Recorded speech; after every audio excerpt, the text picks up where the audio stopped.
Hi, everyone, and welcome back to our podcast, No Such Thing as a Bad Drug, with your hosts, Seheirra and Shae-Lyn. In today's podcast, we will be looking at a drug called scopolamine, also commonly referred to as devil's breath, and how the long-term use of this drug can affect the brain and memory. Now, Colombians named this drug devil's breath because they say that it steals your soul. Scopolamine is a natural or synthetically produced tropane alkaloid and an anticholinergic drug, and it is often used to treat motion sickness. Today, we will dive deeper and review this drug because we are interested in how commonly this drug gets abused for its antimuscarinic-induced hallucinogenic effects and what effects this could result in the brain following long-term use. We found it interesting that it is not a drug that is highly talked about, however it gets abused so frequently, and we want to know why that is. Scopolamine can be administered as an oral, ophthalmic, or topical drug, and it works by blocking muscarinic cholinergic receptors. It acts as a non-selective competitive inhibitor of M1 to M5 MACHRS. We found it to be a compelling story because of the fact that its mechanisms of action are still widely misunderstood and misrepresented. The long-term use of scopolamine can cause disorientation, delirium, short-term and long-term memory loss, and it has even been shown to cause transdermal scopolamine-induced psychosis in the elderly and children. We began our research by taking a look at several research papers, experiments, and models. The one that really stuck out to us was called Amelioration of Scopolamine-Induced Learning and Memory Impairment by alpha-pinene in C5-7BL/6 mice. While reading the paper, we were able to gather some pretty interesting information, and we're excited to share some of it today with all of you.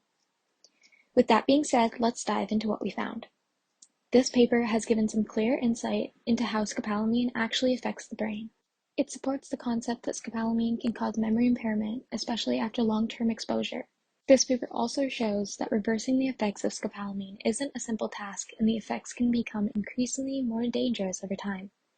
While reading this paper and trying to dive deeper into the understanding of devil's breath, we find it interesting that APN, also known as 3-arylpropanol trials, has been shown to cause reversing effects of scopolamine-induced amnesia. It gives us more information on how the lack of acetylcholine being released into the neurosynaptic cleft can be a cause of memory loss in patients with Alzheimer's disorder, and how scopolamine can cause the same effects due to the blockage of acetylcholine, which is why scopolamine is thought to be the psychopharmacological model of Alzheimer's disease. And after doing more research, we came to discover that devil's breath has been used in a variety of ways, including recreationally, medically, and even to incapacitate a victim. After doing a lot of research, we discovered quite a bit about scopolamine and its history. Scopolamine was first discovered in 1880. It was derived from the nightshade Solanaceae. This drug was originally used to treat motion sickness and vertigo, and was normally applied behind the ear as a cream.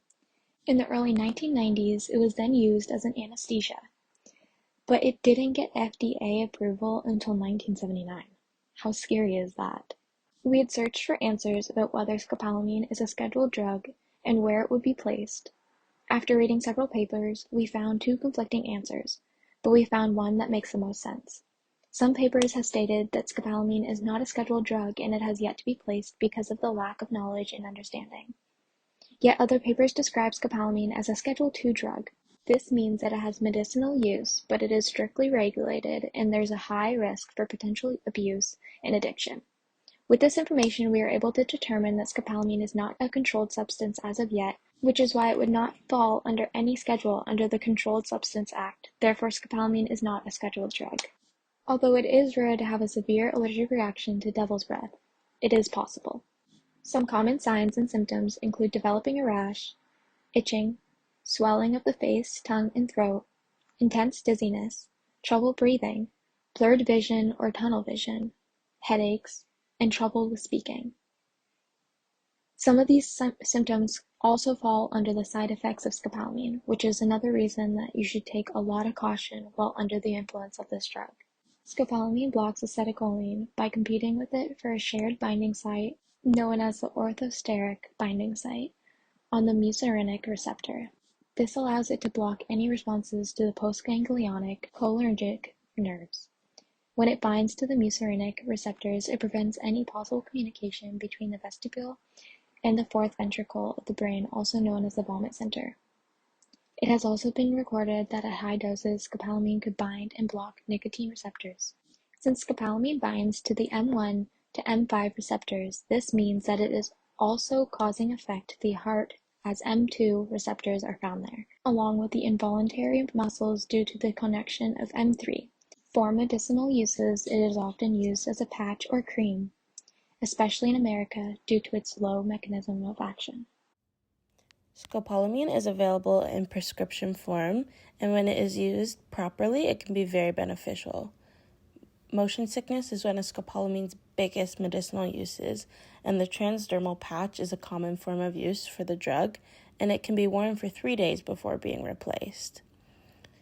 Some low-dose side effects include headaches, dizziness, dry mouth, and blurred vision, and the medicine absorbs through the skin slowly to prevent any severe side effects.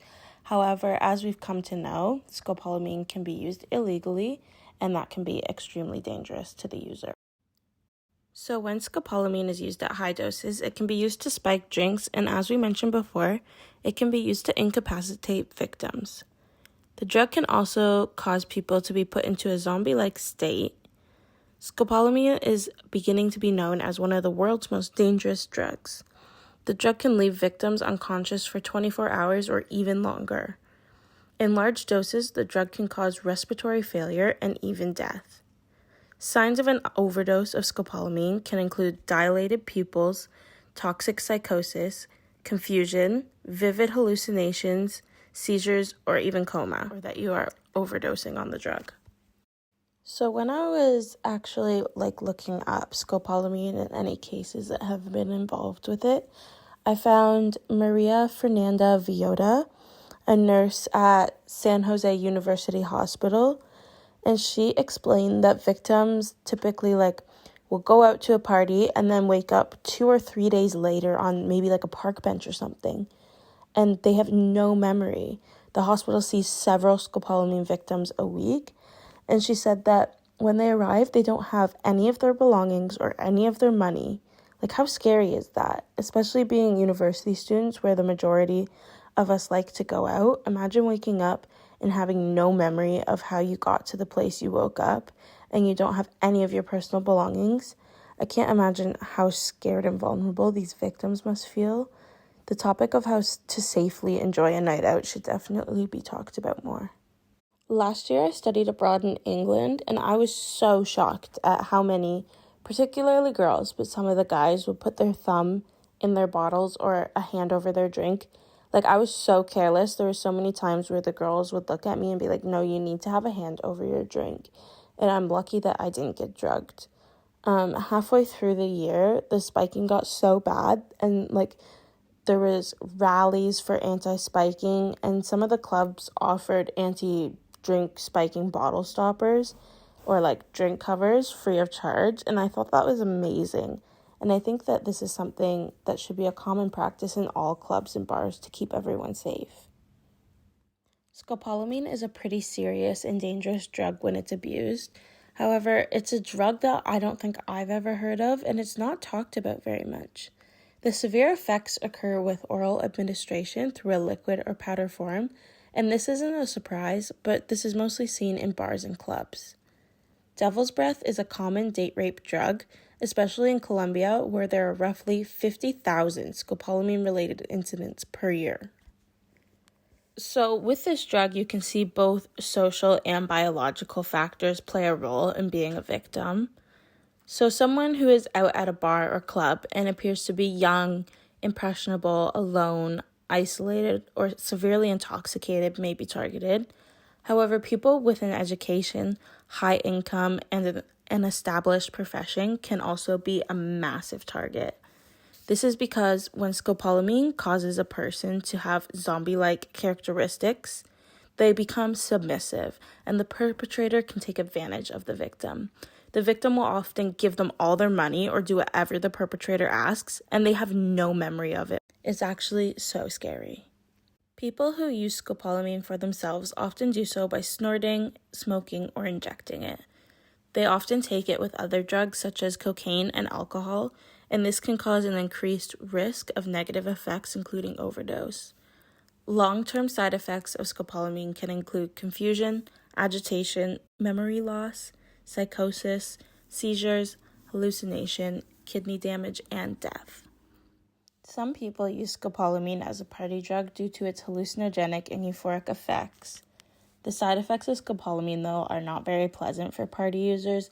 However, because they resemble roofies, it is gaining popularity among users who are adventurous in trying a variety of club drugs, and this, like any other drug, can cause addiction.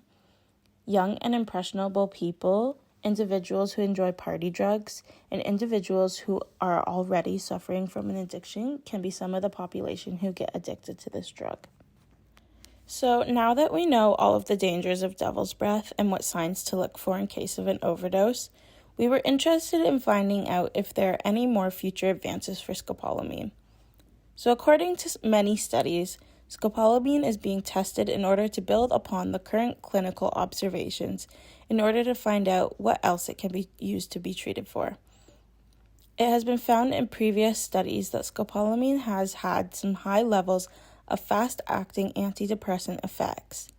Although a lot of studies are outdated, there is more testing being done to review the information and discover more ways scopolamine can be used, specifically in the direction of depression and other mood disorders.